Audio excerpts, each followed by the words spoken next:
You could obviously go for Apple with its Apple badge, or the brand spanking new 5T with some killer hardware.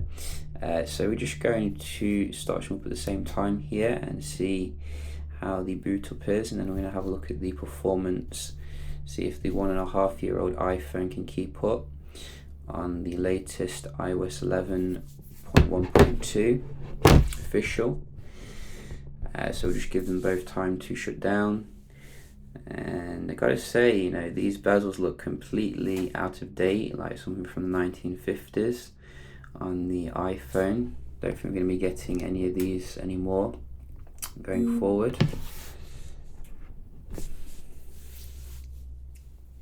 They do feel about the same kind of size though, because I think they have made the OnePlus 5T a little bit bigger, it feels like to me, compared to the previous one. I wish they kept it about 5.5 inches. Oh, so that was very similar. I think the iPhone 7 Plus was actually faster there, which isn't a good sign, but nevertheless, let's see how they do compare in terms of the performance here. So I'll just quickly show you the iOS that we are running. So you can see 11.1.2. We did get an update as well for the 5T, which I have installed, so it should be on the latest one. You can see Oxygen 4.7.2. There doesn't seem to be any updates, I don't think, as you can see. Really liking the fact there's no jelly effect here, absolutely fantastic stuff. And we're just going to open up a few apps, so let's just shut everything down, make sure it's fair, and go. So that was identical.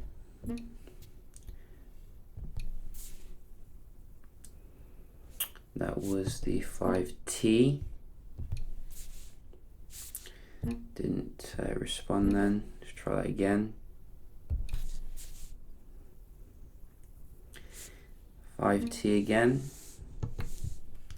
Very nice.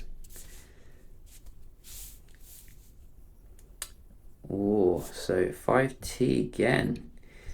Really big, much bigger difference here than I was expecting actually in terms of the raw speed. 5T again. 5T again. So if you coming from an iPhone 7, you notice a big difference here in terms of the performance overall, and in particular, look at that, leaving the iPhone 7 Plus standing. We just go to some games here that we do have. So this one, maybe the iPhone will catch up here.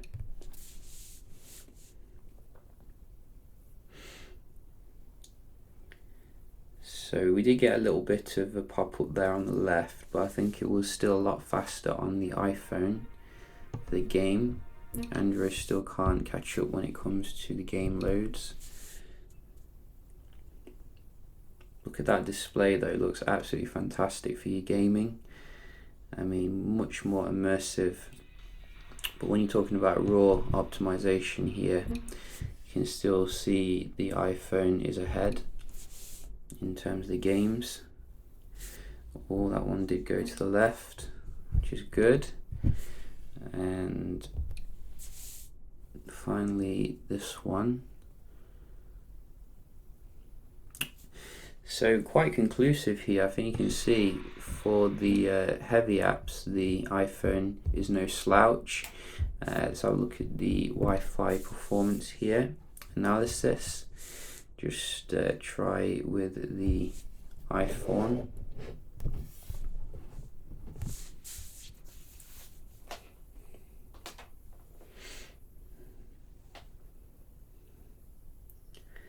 Which gets a very comfortable score here in late 2017.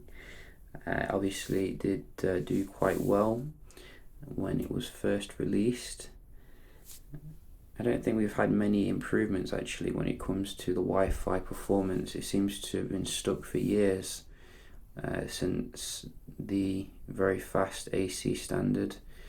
But you can see the OnePlus 5T seems to be a little bit ahead here in terms of that. I think it's actually on a different server, so that could be the reason for that.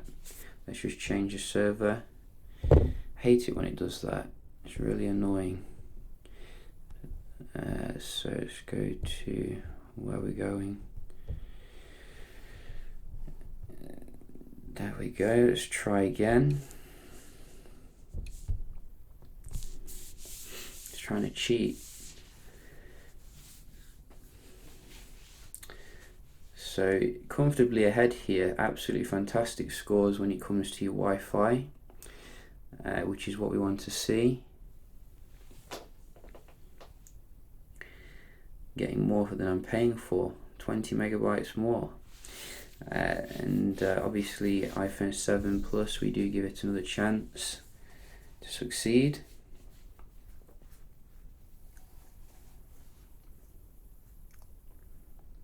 So a little bit better this time, but as you can see, can't quite meet the 5T, which you know is a little bit disappointing. But nevertheless a decent score. We can just test the memory management here, see how they do compare. This is a 6 gig RAM model of the OnePlus 5T. I did actually get an 8 gig RAM model of the previous phone and didn't see too much difference actually to justify the cost. You can see quite comparable when it comes to the multitasking here, and that is quite good.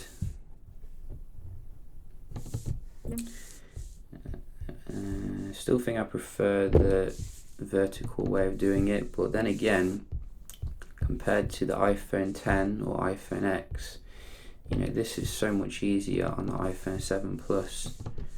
Really nice and refreshing actually to go back to this.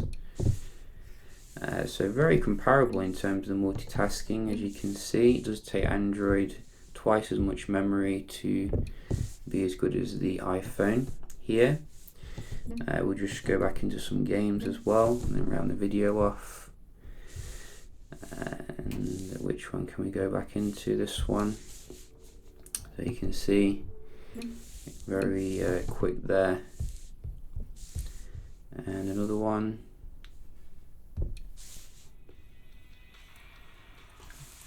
So a little bit faster to recover there with the with your 5T,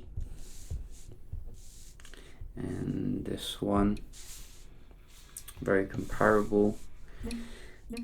So if you're gonna ask me, you know, if you got an iPhone 7 Plus, I wouldn't say it's a massive step up here, you know, in terms of the performance. Only when it comes to your app opening, that seems to be the biggest step up. But you can see the 7 Plus is still a beast when it comes to multitasking. Absolutely fantastic performance today, and you know, still has an amazing camera on it as well, which, you know, is probably still very comparable to what you're getting on the 5T. I think obviously it came with the portrait mode, etc., which is nice. So, you know, don't rule out the iPhone 7 Plus if you're thinking of getting a 10. I think that it's actually the more easier to use device. But if looking at the 5T, obviously you are getting a much better display here in terms of the AMOLED. I mean, it just blows away the iPhone generally, and also the facial recognition, which is quite innovative, you know, if you do like that. And I've read somewhere it's also got some water protection, which could be good as well. So yeah, just a quick little comparison here between 5T and iPhone 7 Plus. If you got any questions, do let me know, and yeah, I'll see you in the next one. Cheers.